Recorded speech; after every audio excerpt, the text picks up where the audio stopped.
Hello, everybody, and welcome to another episode of the Raad Life. I wanted to start the week with a lady, who I came across actually on LinkedIn.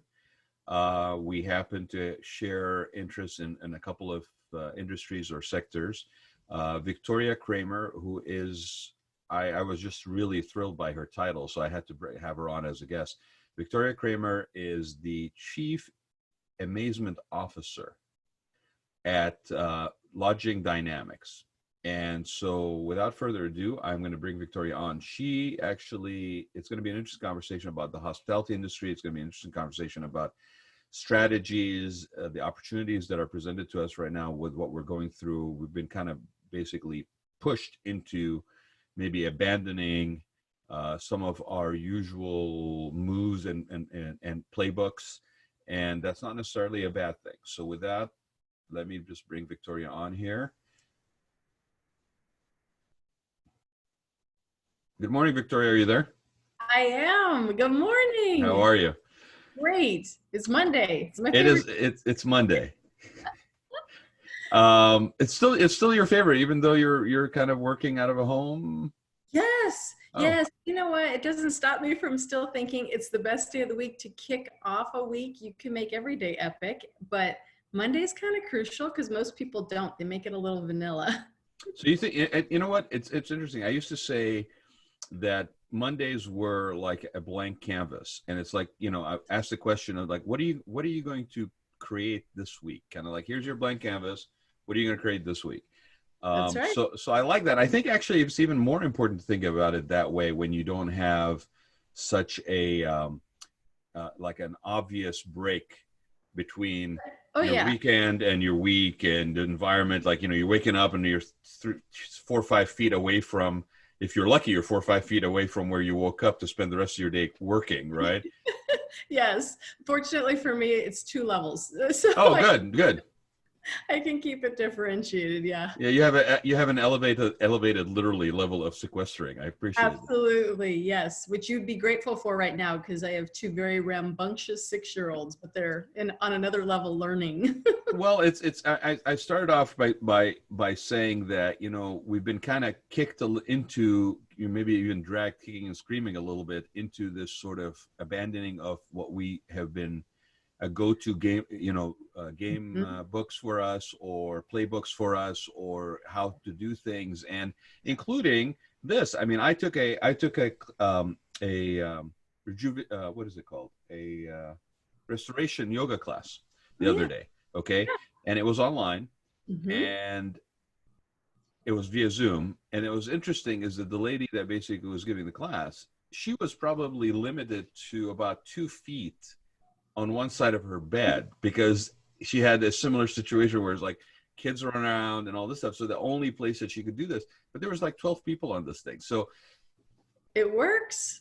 Yeah. I mean, if like I said, we're being kind of pushed into this new reality and figuring out how we can maybe adapt to it.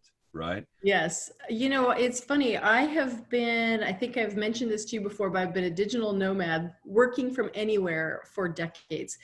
People are used to, my dog will pop in and out of a video, right? Or my cat and its tail will come across my neck, and we laugh at it.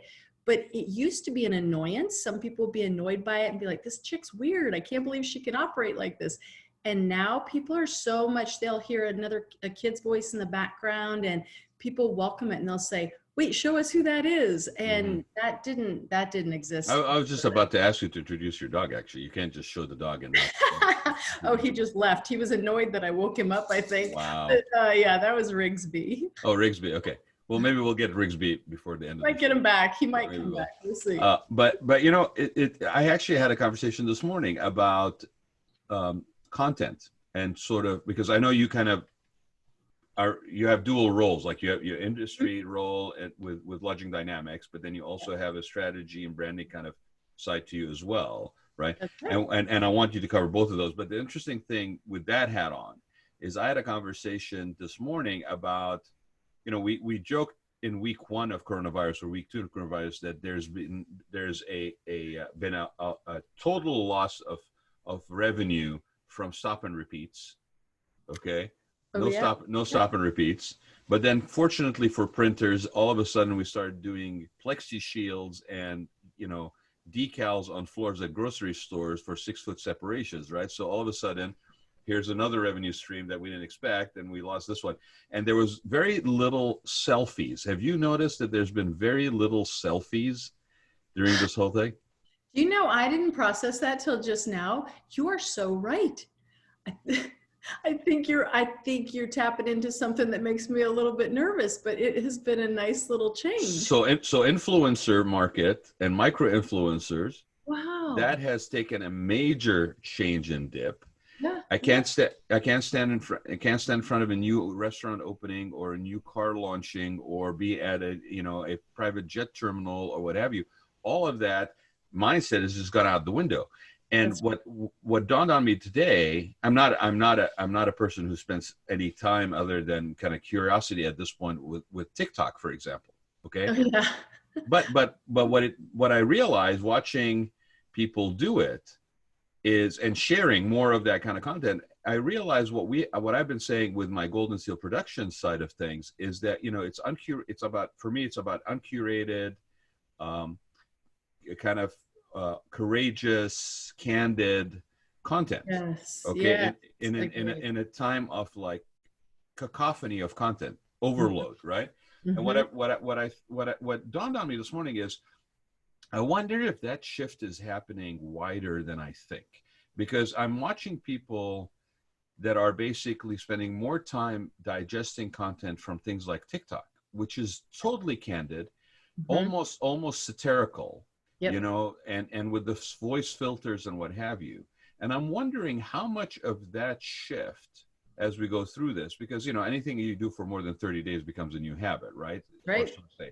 We're going to be at 60 days easily in this. Yep. So are we basically now conditioning ourselves that when we come out of it, to your point about having the cat walk across the screen, or, you know, it is that it used to be an annoyance, it used to be Mhm. unprofessional, and are we walking into a territory right now where maybe the expectations are to be more unpolished, more not 8 by 10 glossy? Um, Are we going there, you think? I hope we are. I think we are. I think there was, even before this though, a lot of apprehension about using video. So the people that were apprehensive about it are now using it, and they aren't dolling themselves up. I would always say, just be yourself. And sometimes I come right off a bike ride and I'm in a bike kit, and people are shocked that I'll do a video like that.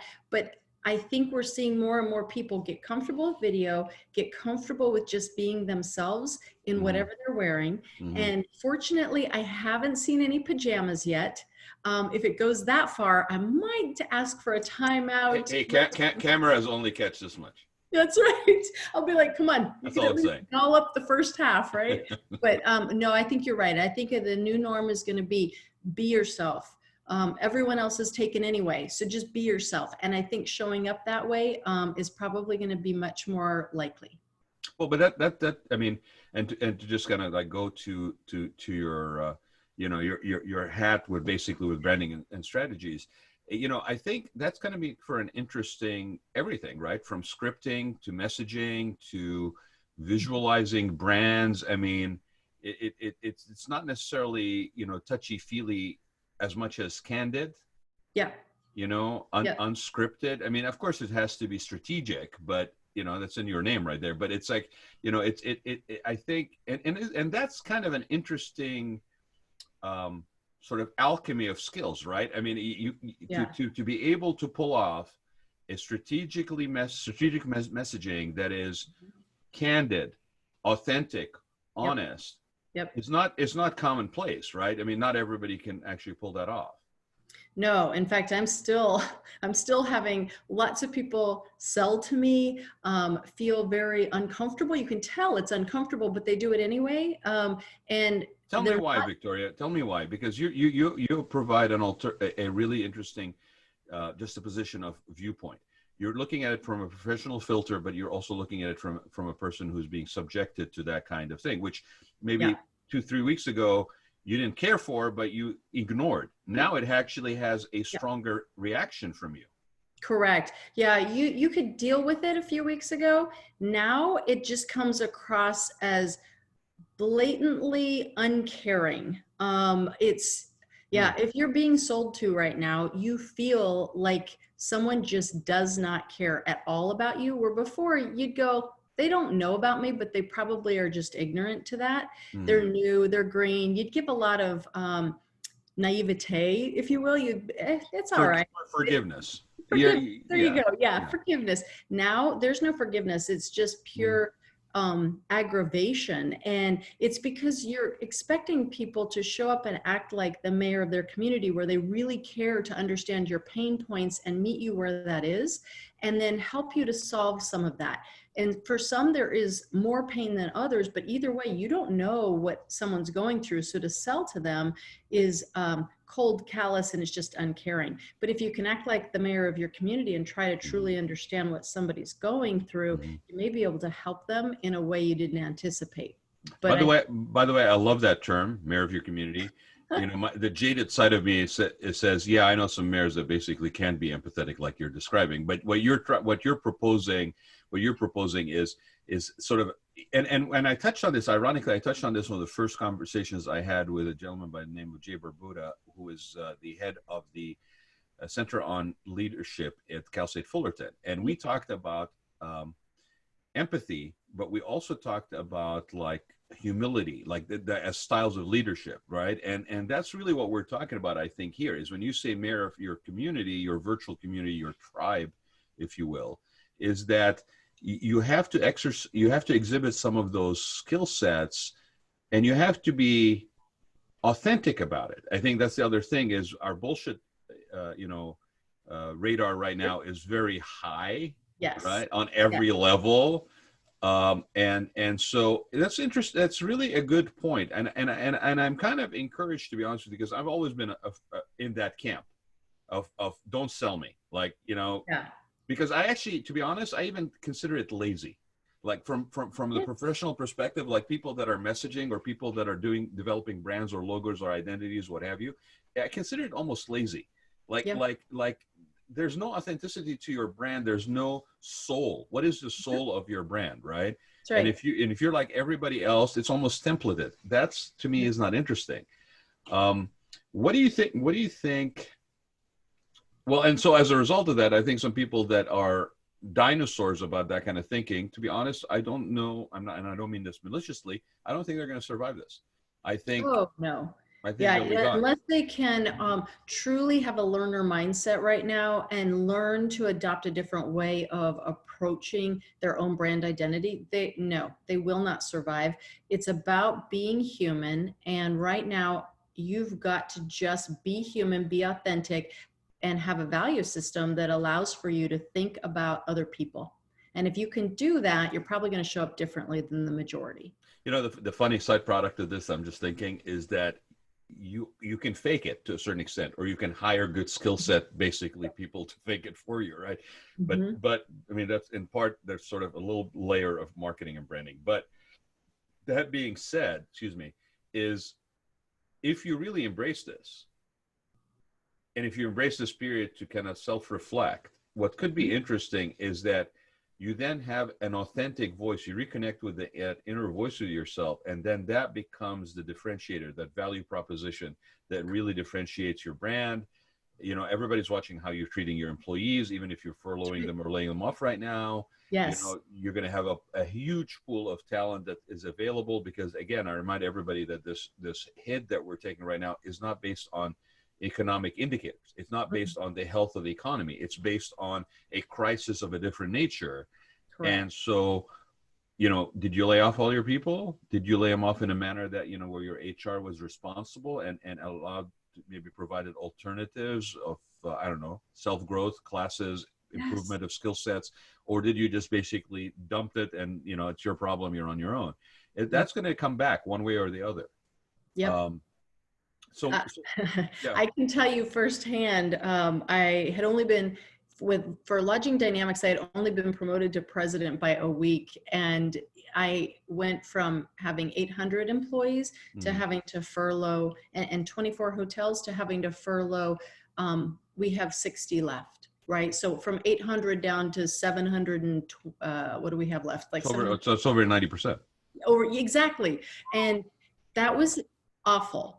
I felt very bipolar for the first 2 weeks going through this because I had major ups and major downs and so many emotions. And your point of the human side of it had to happen. Mm-hmm. I was grateful because I'm surrounded by leaders that felt the same way, but we said, we don't care that it's 740 people. We need to stay in touch with them. We need to find out what we can do to help ease their pain. We need to show them where they can log on, or for each of the states they work in, how do they fill out the appropriate forms? We need to do some of it for them, but we need to take the lead at being human here. And we've got to make sure that we walk through every step of the process with them. Mm-hmm. And then we need to meet each one at their individual pain points and figure out how we can help. And then it's not just, hey, you're furloughed for X amount of time. It's let's stay in touch. Let's create emotional bank accounts with each person that we can leverage as we go. And we don't know if we'll be able to bring them back or not. What matters is that we're really taking care of each one until we can either bring them back or help them in another direction. Well, it's the nature of your business model, and probably your internal DNA is that you are relational. You're not transactional primarily. Transactional comes in as another layer later, but your primary gear is relational. And that is the only way you sustain a business. And I've believed this for decades. I mean, it's plus the fact that it's smart business. I mean, in this case, for example, these are people that are one step away, 1 degree of separation from you, if you should basically build up the need and capacity and need to reach out to them. And versus, the costly side of bringing in somebody and retraining them or training them. And, just in terms of numbers, it's a more costly approach to conducting business. Absolutely. Tell me some of the stuff, Victoria, that you guys are doing. I'm really curious because that's really commendable. What are some of the stuff that you guys are doing? I mean, you mentioned like helping them with some of the forms. I'm assuming that's for like filings and things of that nature. What else are you guys doing that maybe is worth mentioning here? Correct. So every hotel is doing something slightly different. Now, some of our hotels did have to close and some got to remain open. We're slowly starting to open up a couple, but each hotel is different. So some of them have stayed in touch with the employees and made it possible for them to come in and pick up things that they might need. Basic essentials, toilet paper to eggs, etc., but made it possible for them to come in and get things that they would need. In other cases, you've got some language barriers, and so you can't do as much on the technology side, but in the cases where they can, they're communicating constantly. I'm in touch still with half a dozen of them through texting, staying in touch on Zoom, happy hours, and just trying to make sure that we're understanding through surveys even, what's their emotional state this week? What was it last week? And then asking the questions of, okay, have you gotten an unemployment check yet? Have you even gotten word yet that it's been cleared? Because we haven't seen anything on our side. What else can we do? Can we contact your state for you? And it's literally taking person by person approach to what else do we need to do to help you to be able to survive this, and not just survive, but thrive. And then it's been fun. We have learned that a lot of them are juggling just like I am, working, because some of them picked up jobs doing other things, right? Maybe they're an Amazon driver, whatever that looks like. Some have picked up additional jobs, but they're also working at home, juggling children who are home from school, and then their spouse is also working from home. So what we've done is created giant resource buckets, if you will. Here are some things that you could do to keep your children entertained and learning, and here are a whole list of resources that be helpful. That's really smart. We're taking it a step further and trying to understand who matters most to them. And usually in most cases, it's their children, or it's their parents or their grandparents, but whoever matters most, we're trying to create a resource bucket that they can use to help entertain or specifically work with those individuals. So that's been kind of rewarding and fun. And we've gotten back a lot of stories and funny anecdotes and pictures of things going on in their world. The other thing too is it's the hotel industry. You know it well. This is a group of workaholics who give every bit of their heart to other people. And for the longest time, we've said, you need to do other things. You've got to stay physically active and you've got to keep yourself out of depression. And how do we help you to do that efficiently and effectively? Mhm. We're going to help give you ideas. So for one gentleman, he lives in Arizona, and I've teased him for years. You've wanted to play more golf. Are you playing more golf? And so it's checking in on him to be sure he is, and not in an insensitive way, but in, saying, I know you're not working right now, so you might as well get out and golf. But it's really if you could form a habit over the next 60 days and come back and say to me, I'm happy to have another meeting with you, Victoria, but it'll have to be when I'm finished with golf in the morning. I would celebrate that.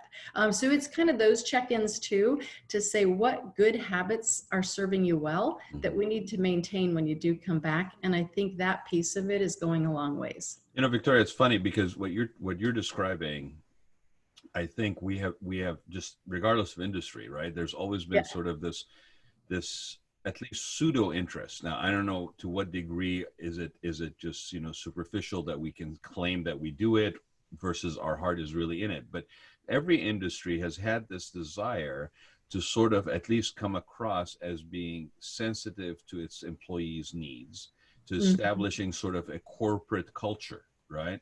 Yep. It's interesting that we had spent so much resources and time and effort towards those things. God knows, godless amount of meetings probably try to dial in HR and corporate culture and all this stuff, right?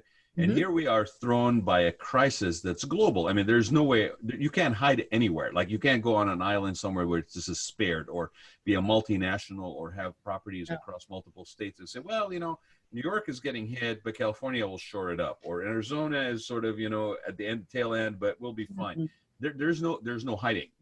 We're all in this together. As somebody said it to me the other day, he said, we're all in this together, but we're not all in the same boat. And to your point, your employees are not on the same boat. But what you're doing today, and when I think about the resources or the lower cost efficiency of what you're doing today, this way to build those inroads and connections between people, and that internal network in terms of corporate culture, right? Yes. Isn't it fascinating that when we really are pushed to achieve something out of a position of necessity, not because there's a value reward or a revenue optimization or department cohesiveness or any of that stuff, vertical integration, this is all happening voluntarily out of the genuine interest of people to do it. And we are doing it efficiently, we're doing it expeditiously, we're doing it at an incredible low cost. Yep. So why the heck does it take a crisis for us to remember that this is all that it takes to actually get something done? So I have been studying and a part of organizational transformational change for decades. And people don't change unless they have a pain point that causes them to change. You can talk till you're blue in the face and provide all the training you want to, but the reality is that people just won't change until something dramatic causes them to have to. And it's usually got to be life-threatening. It's usually got to be financially threatening, but then that's when change can really occur. So it has to create a fear. Without that fear, it's not going to happen. And you can talk to almost any HR person and they will tell you their biggest pain point for a couple of decades now has been employee engagement. And for the first time ever, I think we may be able to buck that employee engagement paradigm, if you will. I think that the people that are currently working are very engaged. I think they're exhausted, but I think they're very engaged. And I think that as we come off of this, I call it the pause button, as we come off of the pause button, I think we're going to find much more engaged employees because they will have had a forced sabbatical. In a lot of cases, especially in the hospitality area, people have been on a forced sabbatical, and sabbaticals create creativity, collaboration, gratitude. Your mind just gets lit on fire. And I think the people that come back are going to be on fire. And I'm excited about that. And I hope I'm right, because I think that forced change would not have happened otherwise. People just, they don't take. I agree with you. I think to your point that people that are working now are probably working with more purpose. Yeah. I think that people are committed in a different way. I think the people that are maybe in that forced sabbatical that you're talking about, least in most cases, because some people are just negative. They're just not, it's not going Yes, to change, right? agreed. In most cases, there's going to be a lesser sense of complacency. And Yes, the word gratitude that you use, I think, will apply. And now the question we really should be asking ourselves is, how do we sustain that versus, how long will it be under natural circumstances, then basically wither away? I think that's really where corporate ingenuity now, as we are yes, provided an opportunity to not be starting from scratch. We actually have an engaged workforce. We have a workforce that's probably showing more gratitude, especially if you've dealt with them correctly during this pause period. that's right. And they could be coming back in as very engaged, especially in the hospitality industry. And I want to talk about that as we kind of close this out. But especially in the hospitality industry, having an engaged, committed, purpose-driven, Hmm. gratitude-filled employee, I mean, that is your ambassador to every touch point that comes out, whether it's virtually, which will be more so probably these days, Yes. or even in person, which at the end of the day, there will be one-on-one in-person interaction, whether it's the front desk, whether it's the bartender, whatever it is. Hmm. Those are people that now are basically, you're not going to have to basically come up with costly retreats in order to get them all into that sort of a team building exercise. They are already engaged in a level that you are just blessed to have, to be honest with you. It's like it's a gift Yep. if you have those people on your staff that are willing to come back and basically share in that way. It's like, it's the old school hospitality. I'm like that porter that knows everybody's, child's name, and, Yes. 5 or 10 years of returning visits. They're asking you about whether they graduate college or not when they saw them at the age of 5. And, it's like, there is that authenticity that I think sometimes in the course of building volume and capacity and so forth, we sacrifice with, it's not that important. We'll just put that aside a little bit. We'll Hmm. package it. So let's talk about what you see, because you and I kind of touched on this off camera here, about, we've been in the industry, in hospitality industry, whether it's whatever, whether it's food and Wow. beverage, whether Yeah. it's stay, whether it's any kind of travel, tourism. We've been in this industry long enough to see maybe that we've gotten into a point of a rut almost. And Yeah. so what do you see as on your properties? What do you see just in general in terms of opportunities coming out of this?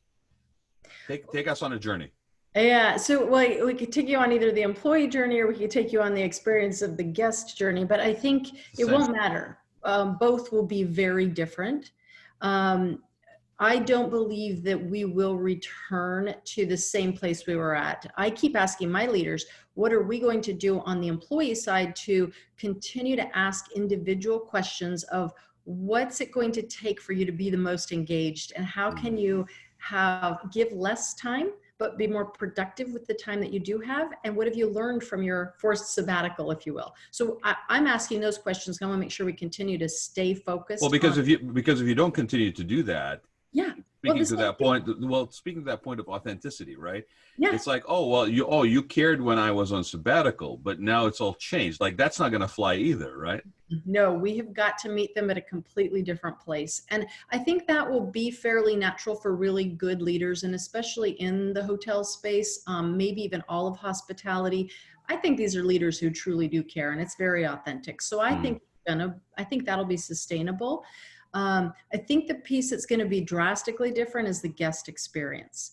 Not only do I think that you're going to have fewer touch points, or you were mentioning fewer interactions, you will still have them, but I do think you're going to see fewer of them. I think that people will continue to use technology and space.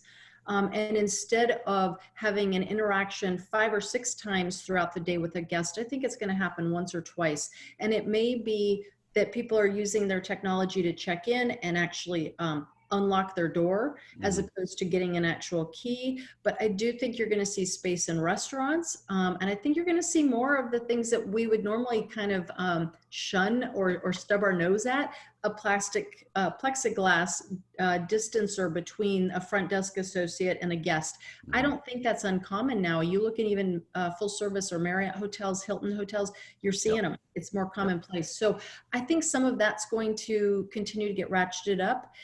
I think creativity is going to be interesting to watch. Our industry has operated kind of with this, we're already a great baked chili recipe, don't mess with my recipe kind of a industry.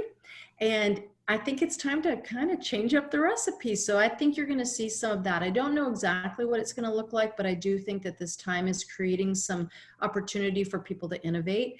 And I think we're going to see some of that innovation passed on to the guest. And it may be just in lower cost because we're getting the ability to and time to be able to actually slow down and look at our cash flow operation and figure out there are better ways to do this. I think some of that could get passed on to the guests. So it'll be interesting to see what all changes, but I do think it's going to be a big change because even the majors, you know, no, like you said, it's the same in the hotel industry as it is for the globe. You can't avoid this. So it doesn't matter whether you're Ritz-Carlton or you're, I don't know, Best Western, they're all being impacted the same way. So it's going to take a whole completely different approach when we can actually reopen all these hotels.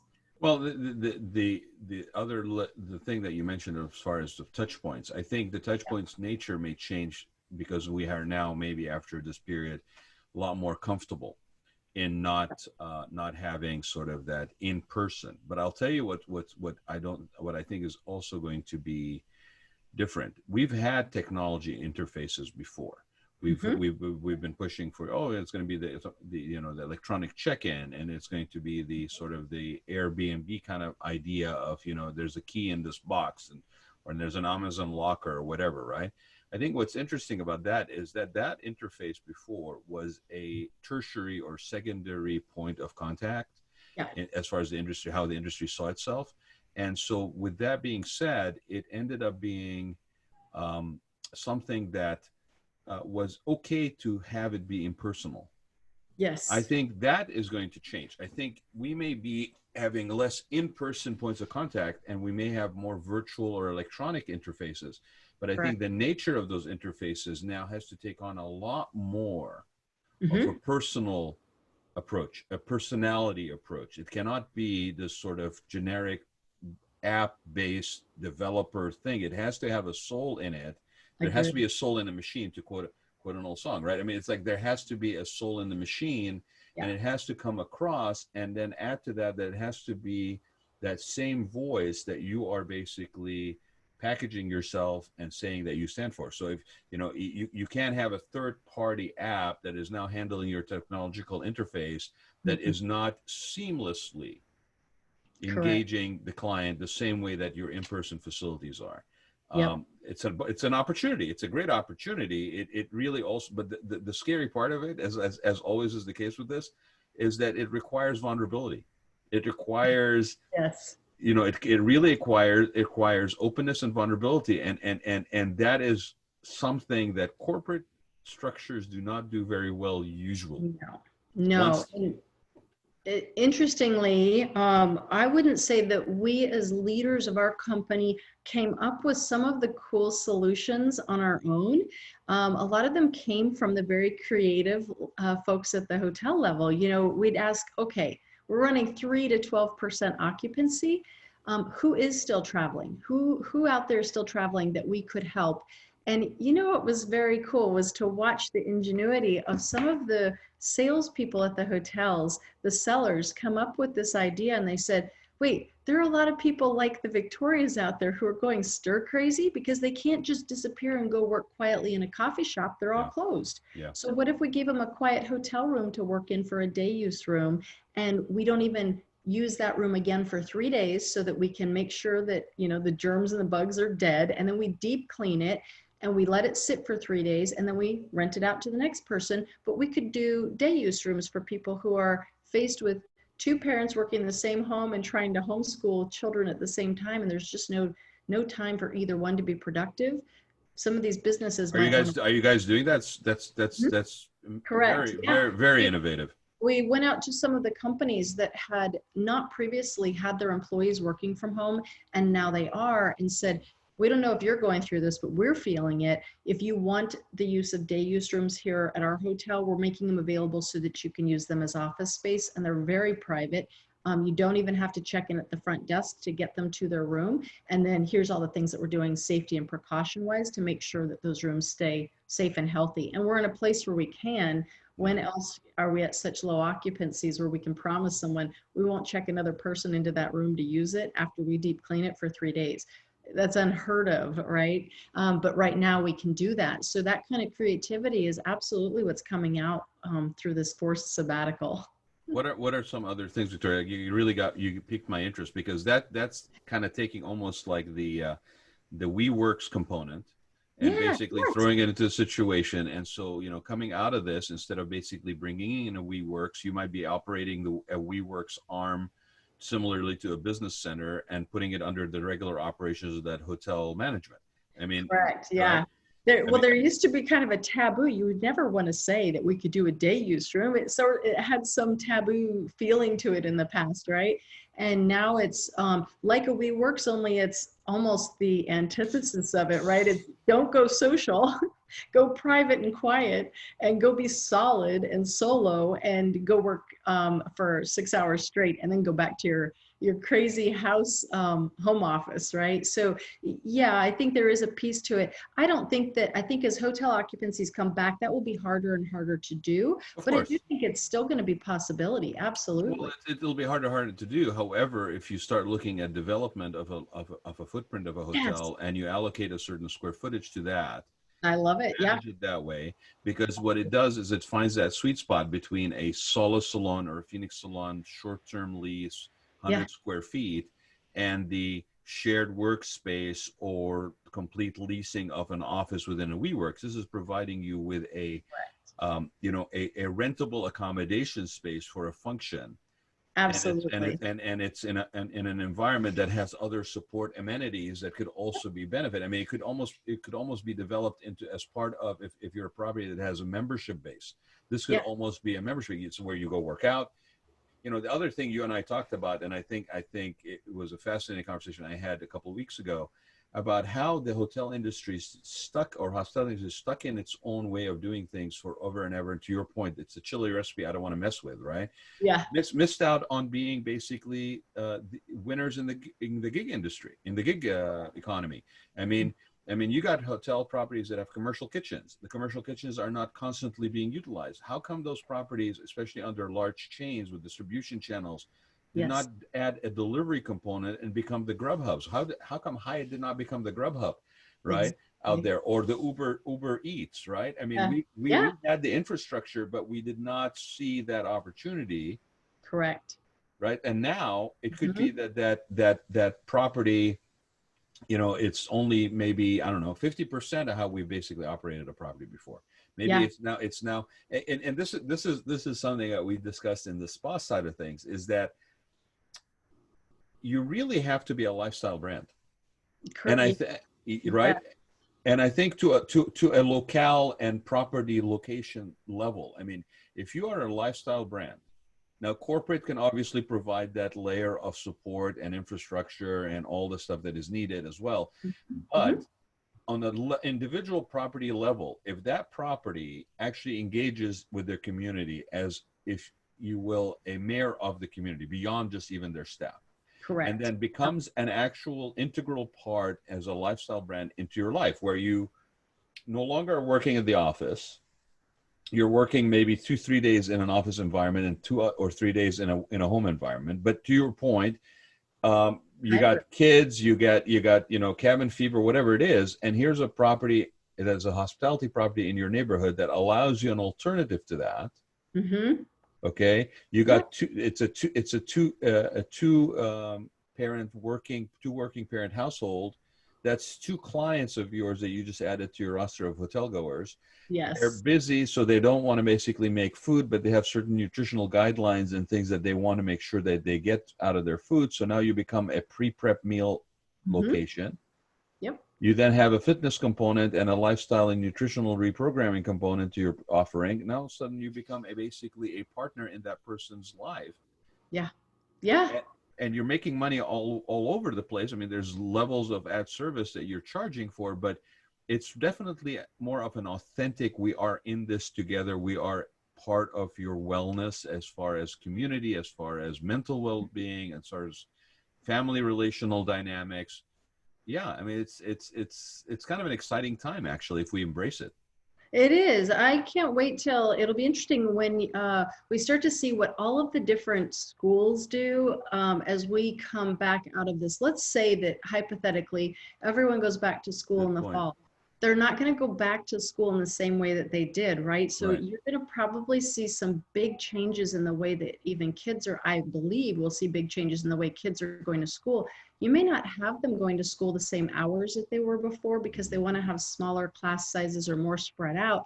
It may be staggered times as opposed to a traditional time slot. Hmm. So as long as we continue to operate thinking about what the pain points are of the parent or how are they having to adapt, and then we can adapt to that and create very creative solutions, I think that's going to be going back to being the mayor of your community. You're really adapting with the community and figuring out what's best for everyone. And I hope that we continue to operate that way.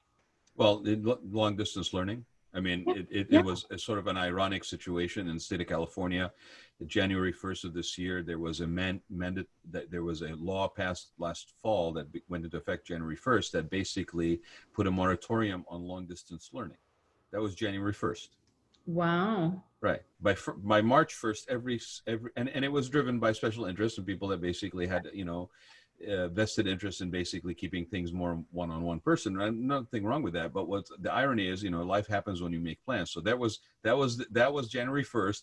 March 1st comes around, and every school in the state of California is long distance learning. Yep. Yep. So now that you've been long distance learning and effectively achieving that in most Yeah. cases, not everybody has the infrastructure in place, but Mhm. you're in achieving it, and there's success stories and there's proof of concept. How do you now justify continuing to enlarge the infrastructure of physical environments, basically limiting your ability to deliver and educate people based on your class sizes when you basically are now limitless if you Mhm. actually open the curriculum out to other people? Cost efficiencies. I mean, it's to your point. I think it's going to be interesting because that will have bonus elements, but also Yeah. pain points for the parents and everybody else who's involved in that. Absolutely agree. So now we're going to have to keep a close eye on the trends that are happening and ask the right questions and then adapt to the individual. Well, Victoria, I really appreciate it. It's a really good conversation. It's one great way to kick off my week. So I appreciate your time. Good. Well, I And hope you have an epic week. thank you. You too. I just want to give those websites again. So lodgingdynamics.com, Yes. and then vpstrategies.com. Great website, by the way. A lot of good stuff on the blog there. So I encourage people to go to VP Strategies and check it out. Uh, And then connect with Victoria on LinkedIn. That's how I found her, and I couldn't be happier. So another bonus treat from being sequestered. That's right. I would agree. It is a pleasure and my honor to meet you. Thank you, Victoria. You have a great week, and thanks again. Keep doing Thank it. I will check you. in with you probably relatively soon. I'm curious to see what else is coming up your way because you guys are doing some interesting stuff. I'd like to know more. So That's a deal. We will do more. have a good day, my Okay. friend. Thank you. Bye-bye. Bye-bye.